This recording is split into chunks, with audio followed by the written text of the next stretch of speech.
Saudara, Garda Revolusi Iran merilis rekaman yang diklaim momen peluncuran rudal hipersonik generasi terbaru Fatah II untuk membalas serangan Amerika Serikat dan Israel.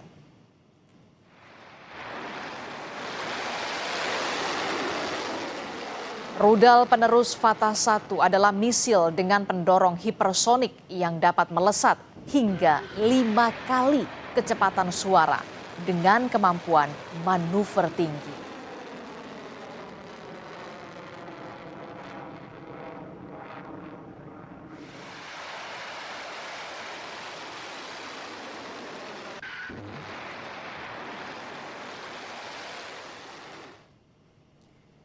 Iran, saudara, juga terus melancarkan serangan balasan ke fasilitas Amerika Serikat dan Israel di kawasan Timur Tengah. Pada hari Selasa, drone Iran menyasar kedutaan besar Amerika Serikat di Riyadh, Arab Saudi. Dikutip dari kantor berita APTN, serangan ini mengakibatkan kedutaan besar Amerika Serikat di Riyadh mengalami kerusakan ringan.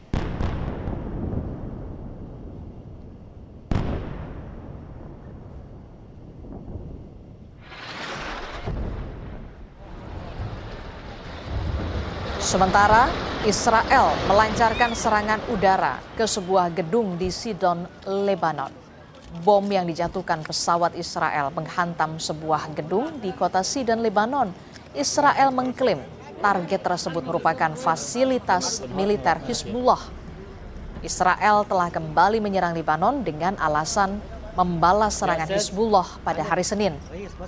Fokus serangan Israel yakni di Lebanon Selatan dan daerah pinggiran kota Beirut.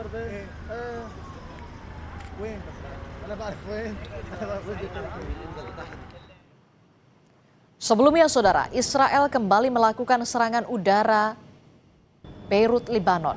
Sejumlah ledakan terjadi di beberapa titik di kota Beirut. Militer Israel mengumumkan pusat komando dan fasilitas penyimpanan senjata Hizbullah di Beirut sebagai target pada Selasa waktu setempat.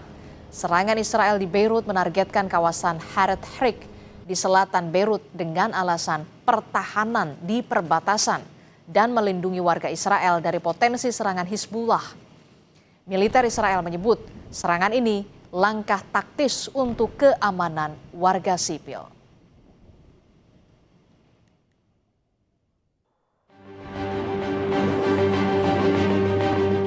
Meningkatnya eskalasi konflik di Timur Tengah yang melibatkan Amerika Serikat, Israel, dan Iran menuntut kehati-hatian dan pengkajian ulang terhadap berbagai inisiatif internasional di kawasan, termasuk Board of Peace atau BOP, yang secara garis besar bertujuan untuk mendukung stabilitas dan perdamaian.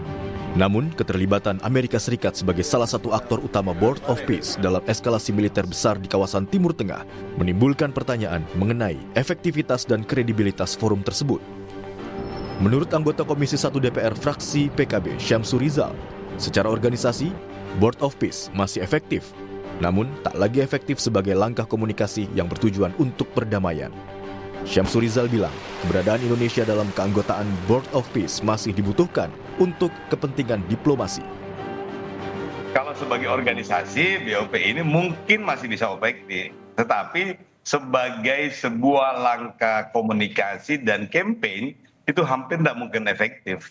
Karena image yang dibangun oleh seorang Trump itu yang kemudian mengambil posisi menyerang Iran, sementara dalam tahap negosiasi yang oleh kalangan tertentu atau kita semuanya itu melihat masih ada peluang untuk bernegosiasi lebih panjang, lebih lama ini. Kemudian yang paling parah ini karena pas di bulan Ramadan kemudian terjadi serangan ke Iran. Nah ini yang menyebabkan dalam konteks citra itu hampir tidak mungkin bisa efektif. Kalau saya secara pribadi menganggap bahwa keberadaan kita bisa saja tetap di situ, tetapi fungsinya jangan terlalu berharap banyak. Jangan terlalu membuang banyak energi, tetapi kita tetap dalam pusaran diplomasi dan informasi-informasi yang pertama.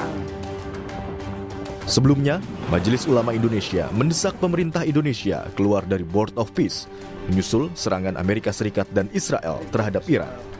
Sikap tersebut disampaikan dalam tausiah resmi MUI tanggal 1 Maret 2026. MUI menilai keterlibatan Amerika dalam BOP memunculkan pertanyaan serius terkait komitmen perdamaian Palestina. Terkait serangan ke Iran, MUI menduga ada motif strategis untuk membatasi dukungan Iran terhadap perjuangan untuk kemerdekaan Palestina. Merespons desakan tersebut, Ketua MPR Ahmad Muzani menyatakan Presiden Prabowo masih mencermati situasi global saat ini. Ahmad Muzani bilang, Prabowo terus memantau perkembangan konflik di Timur Tengah. Prabowo juga akan mendengarkan berbagai aspirasi yang muncul di dalam negeri. Ahmad Muzani juga menyebut, Presiden Prabowo sudah mengetahui tentang pandangan dari MUI soal Board of Peace. Semua pandangan yang berkembang di masyarakat akibat dari situasi ini, Presiden menyimak dengan seksama, memperhatikan dengan seksama tentang hal ini, dan beliau akan terus mencermati keadaan di Timur Tengah, termasuk mendengarkan, membaca pandangan dan pikiran yang berkembang di tanah air dari semua lapisan masyarakat. MUI sudah mendesak untuk menuntut. Ya, saya kira Presiden sudah tahu.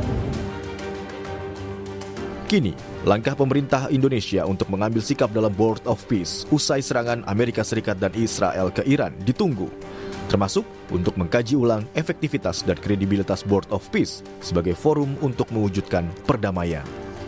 Tim Liputan, Kompas TV.